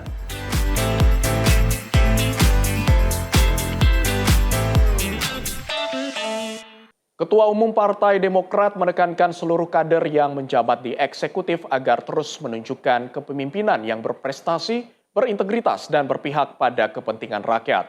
Pesan tersebut disampaikan dalam sarasehan Kepala Daerah Partai Demokrat di Bogor, Jawa Barat pada hari Senin lalu sebagai upaya untuk memperkuat komitmen Kepala Daerah dalam memberikan pelayanan terbaik kepada masyarakat.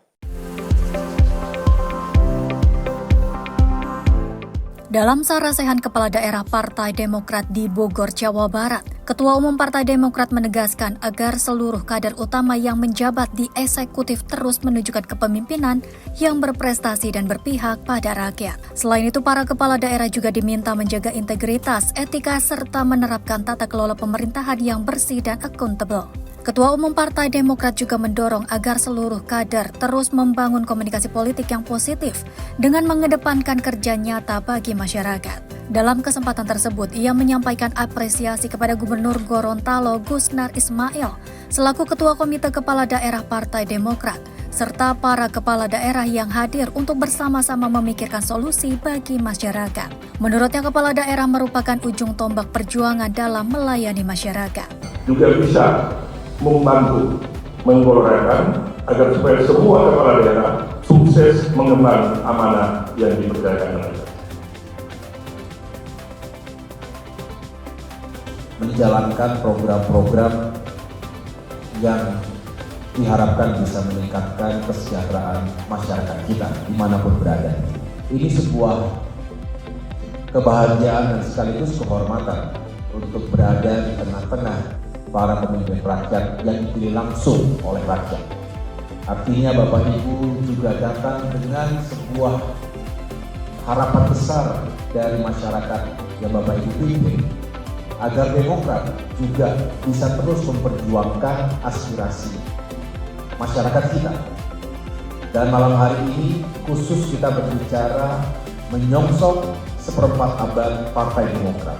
Ini sebagai bagian dari upaya menyukseskan 25 tahun Partai Demokrat. Melalui kepemimpinan yang berintegritas dan berorientasi pada kepentingan rakyat, diharapkan para kepala daerah mampu menghadirkan pemerintahan yang bersih, efektif, dan berdampak nyata bagi masyarakat. Tim redaksi Sinpo TV melaporkan.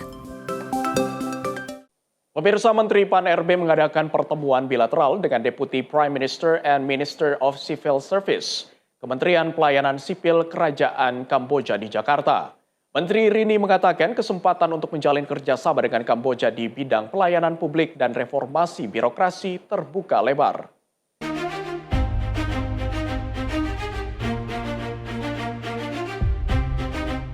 Hubungan diplomatik Indonesia dan Kamboja telah berlangsung selama kurang lebih 67 tahun dan kini kedua negara sepakat untuk menjajaki kerjasama di bidang pendayagunaan aparatur negara. Potensi kerjasama ini menguat setelah pertemuan bilateral dua negara di kawasan Asia Tenggara berlangsung di Kementerian Pendayagunaan Aparatur Negara dan Reformasi Birokrasi atau PAN-RB, Selasa 28 Juli 2026. Menteri Rini menyampaikan pertemuan dengan Kamboja ini menjadi kesempatan yang baik untuk bertukar pengalaman dan praktik baik, terutama dalam hal tata kelola publik serta reformasi birokrasi. Kolaborasi juga dapat terjalin di bidang transformasi digital, pengembangan SDM dan pelayanan publik, serta pengawasan administrasi pemerintah. Further strengthen cooperation between Indonesia and Cambodia in civil service and public bureaucratic reform, we believe that the collaboration can be advanced in the key areas, including the digital transformations, civil service or human resource development, about the leadership institutions and administrative supervisions and public services. So we think that this is a potential area for cooperation. Dalam kesempatan ini, Menteri Rini juga menjelaskan peran dan tugas strategis Kementerian PAN-RB. Dijelaskan pula mengenai upaya-upaya yang sedang dilakukan terkait dengan transformasi tata kelola publik yang mendukung agenda pembangunan nasional serta upaya Indonesia dalam aksesi menjadi anggota penuh Organization for Economic Cooperation and Development. Selain itu, 8 strategis prioritas untuk transformasi tata kelola publik juga disampaikan kepada delegasi Kamboja. Terkait pelayanan publik, Menteri Rini menyampaikan, capaian Indonesia yang kini telah menghadirkan 313 mall pelayanan publik atau MPP, serta pengembangan layanan omni-channel yang memberikan kemudahan bagi masyarakat dalam mengakses layanan pemerintah. Sementara itu, berbagai upaya dapat dilakukan seperti pertukaran pegawai, berbagi pengalaman, pengembangan kapasitas bersama, serta riset dan pelatihan. Tim redaksi Sinpo TV melaporkan.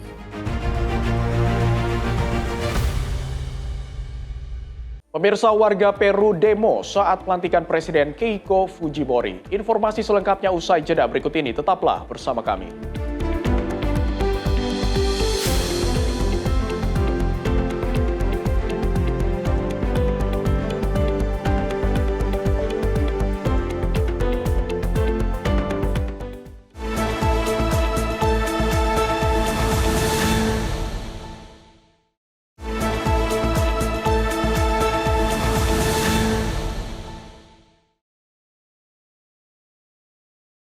Terima kasih pemirsa, Anda masih bersama kami dalam Menyapa Indonesia Pagi. Pemirsa, gempa kuat mengguncang prefektur Kumamoto, Jepang Selatan. Guncangan memicu kerusakan di berbagai wilayah, menyebabkan korban jiwa, luka-luka, serta kepanikan warga.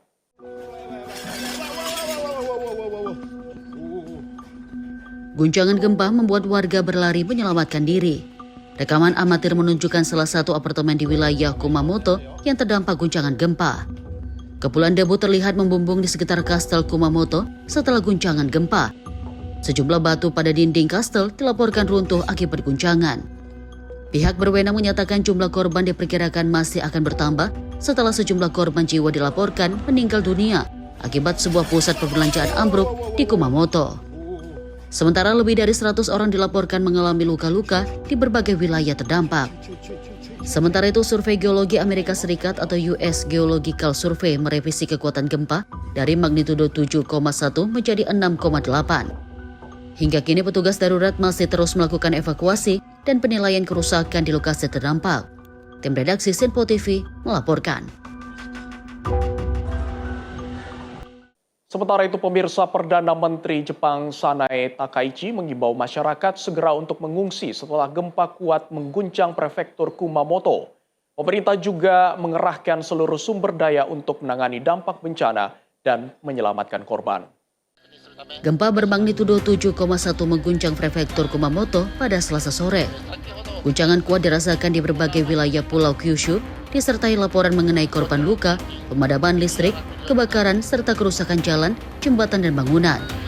Pemerintah Jepang juga mengeluarkan peringatan tsunami untuk wilayah Laut Ariake dan Gaetsushiro dengan potensi gelombang mencapai 1 meter. 本日16時27分ごろ、熊本県熊本地方を震源とする地震が発生し、熊本県宇城市、氷川町で最大震度7を観測したほか、九州の広い範囲にわたって強い揺れを観測しております。でこの地震に伴い、有明八代海に津波注意報が発表され、1メートル程度の津波が予想されております。まず海岸に近づかないよう注意をしてください。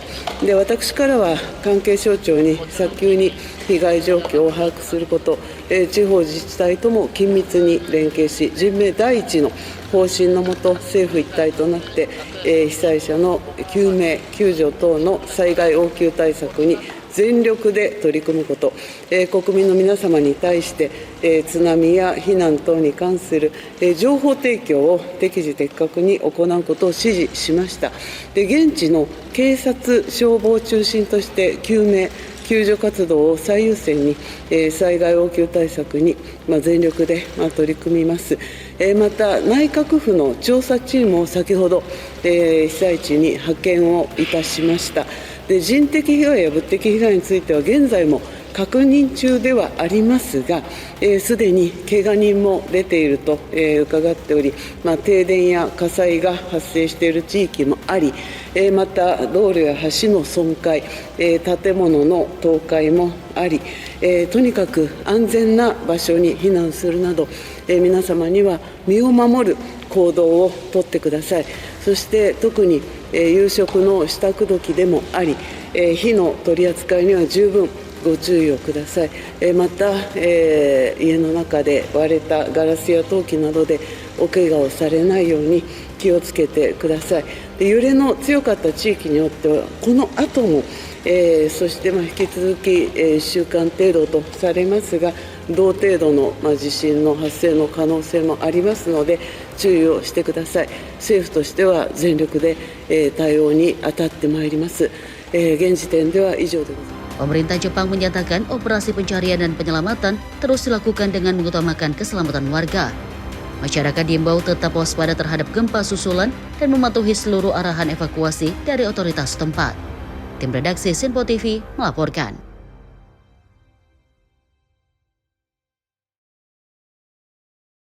Kita beralih ke informasi lain, pemirsa. Keiko Fujimori resmi dilantik sebagai Presiden Peru untuk masa jabatan 2026 hingga 2031. Pelantikan berlangsung di Gedung Kongres Republik dan dihadiri sejumlah pemimpin negara serta tamu kehormatan dari berbagai negara. Ejerceré fielmente el cargo de Presidenta de la República que me han confiado la nación para el periodo 2026-2031. Pemimpin Partai Fuerza Popular itu mengucapkan sumpah jabatan di hadapan Presiden Kongres dan secara resmi menerima selempang kepresidenan. Upacara tersebut juga dihadiri para kepala negara dari kawasan Amerika Latin, termasuk Presiden Argentina Javier Milei, Presiden Ekuador Daniel Noboa, serta Raja Felipe ke-6 dari Spanyol dan Emir Qatar Tamim bin Hamad Al Thani. Yo, Keiko Sofía Fujimori Iguchi, juro ante ustedes, por Dios y por la patria, sobre estos santos evangelios, que ejerceré fielmente el cargo de Presidenta de la República que me han confiado la nación para el periodo 2026-2031. Pelantikan ini menandai dimulainya masa pemerintahan Fujimori selama 5 tahun ke depan. Ia dilantik setelah memenangkan pemilihan putaran kedua yang berlangsung sangat ketat. Keiko Fujimori meraih 50,1% suara, mengungguli kandidat sayap kiri Roberto Sanchez yang memperoleh 49,9% suara. Kemenangan tersebut menjadi keberhasilan pertamanya meraih jabatan presiden setelah 3 kali gagal dalam pemilihan sebelumnya pada tahun 2011, 2016, dan 2021. Pada usia 51 tahun, Fujimori kini resmi memimpin Peru dengan berbagai tantangan politik dan ekonomi yang menanti selama masa jabatannya. Tim redaksi Sinpo TV melaporkan. Sementara itu ratusan warga menggelar aksi protes di Lima, Peru saat Keiko Fujimori resmi dilantik di Kongres sebagai Presiden Peru. Demonstran membawa berbagai poster penolakan dan menggelar aksi simbolis mencuci bendera Peru di depan Istana Kehakiman.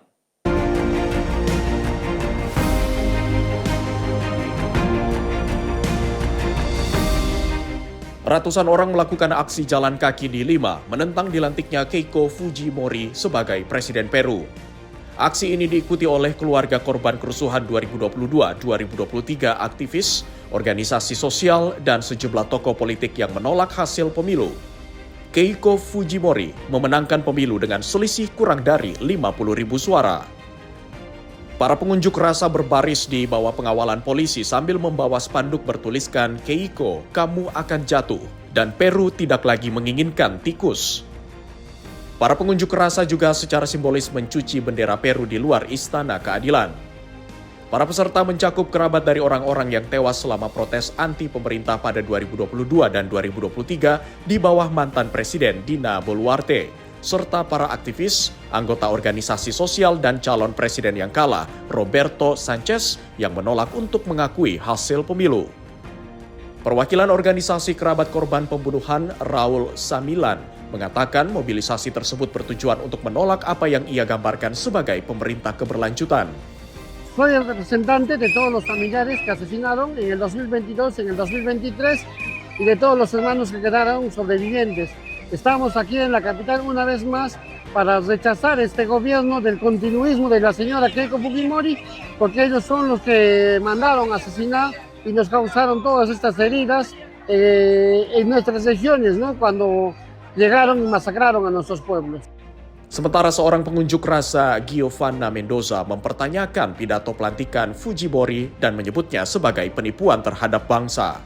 Ahora pues la señora dirá un mensaje a la nación, no hay que olvidar que esta señora no va a dar ningún mensaje a la nación, lo que va a dar es un engaño a la nación y eso tenemos que tenerlo bien presente y por eso nosotros vamos a estar aquí movilizándonos, rechazando a esta señora Keiko Fujimori. El día de hoy estamos aquí presentes porque estamos lavando, claro, ya acabamos de lavar nuestra bandera, una bandera que estaba sucia de tanta pólvora de los policías y militares que han ensuciado la bandera. También hemos lavado la bandera porque estaba manchada de tanta sangre de nuestros familiares que han sido asesinados y también de los sobrevivientes.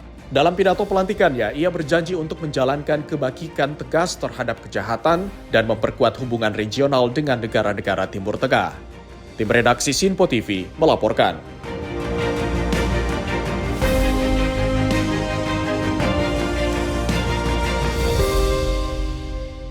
Pemirsa, sejumlah tokoh dunia menghadiri upacara pemakaman mendiang Senator Amerika Serikat Lindsey Graham di Washington, D.C.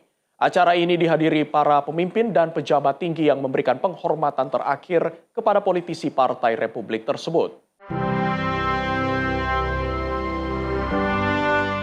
Presiden Amerika Serikat Donald Trump, Wakil Presiden JD Vance, Presiden Ukraina Volodymyr Zelensky, serta Perdana Menteri Israel Benjamin Netanyahu tiba di lokasi upacara pemakaman. Para pelayat memberikan penghormatan terakhir di hadapan peti jenazah sebelum mengikuti rangkaian ibadah dan prosesi perpisahan. Sejumlah pejabat, pemerintah, anggota Kongres, serta kerabat dan sahabat dekat juga turut hadir. Lindsey Graham dikenal sebagai salah satu tokoh berpengaruh di Partai Republik dan lama menjabat sebagai senator dari negara bagian Carolina Selatan. Selama karir politiknya, ia aktif dalam berbagai isu kebijakan luar negeri dan keamanan nasional Amerika Serikat. Kehadiran para pemimpin dunia mencerminkan luasnya hubungan diplomatik dan politik yang juga dibangun Graham selama menjalankan tugasnya sebagai anggota Senat. Tim redaksi Sinpo TV melaporkan. Puluhan pendukung Palestina menggelar aksi protes di depan Blair House, Washington, D.C., Amerika Serikat saat Perdana Menteri Israel Benjamin Netanyahu tiba menjelang pertemuannya dengan Presiden Amerika Serikat Donald Trump.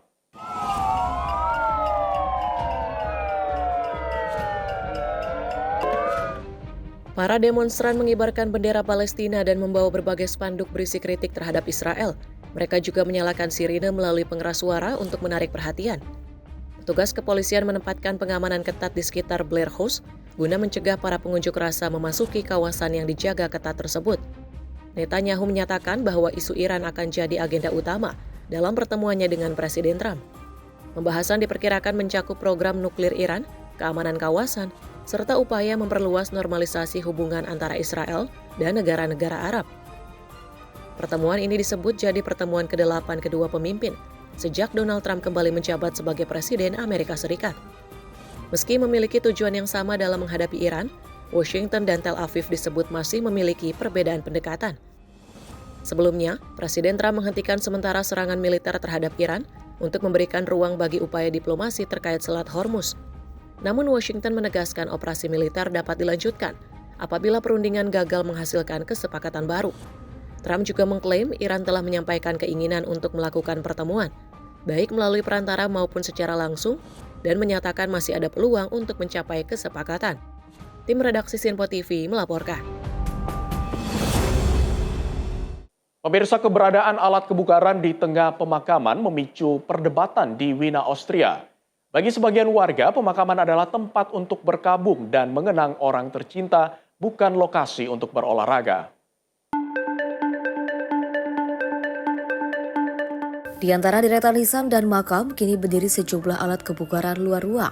Pemandangan yang tak biasa ini menjadi sorotan dan memicu kontroversi di pemakaman Friedhof Medling, Wina. Proyek yang diberi nama Silent Field ini merupakan bagian dari program penataan kawasan pemakaman. Meski demikian, kehadirannya menuai kritik dari sejumlah warga dan politisi. Anggota Dewan Kota Wina dari Partai Rakyat Austria, Lorenz Mayer, menilai pemakaman seharusnya tetap menjadi tempat untuk mengenang dan juga berkabung. Menurutnya, penempatan alat olahraga di antara makam dianggap tidak menghormati suasana yang seharusnya tenang dan hikmat. Mayer juga menyayangkan pemerintah kota tidak melibatkan warga dan keluarga peziarah dalam penyusunan proyek tersebut. Ia menilai gagasan itu kemungkinan besar tidak akan muncul apabila masyarakat dimintai pendapat terlebih dahulu. Sejumlah pengunjung menilai berolahraga di pemakaman terasa tidak pantas. Namun ada pula yang berpendapat kehadiran area kebugaran dapat dimaknai sebagai perayaan atas kehidupan. Warga lain juga mempertanyakan penggunaan anggaran proyek yang mencapai 35.000 euro. Mereka menilai dana tersebut dapat dialokasikan untuk kebutuhan lain yang lebih mendesak. Kontroversi ini mendorong Partai Rakyat Austria meluncurkan petisi penolakan.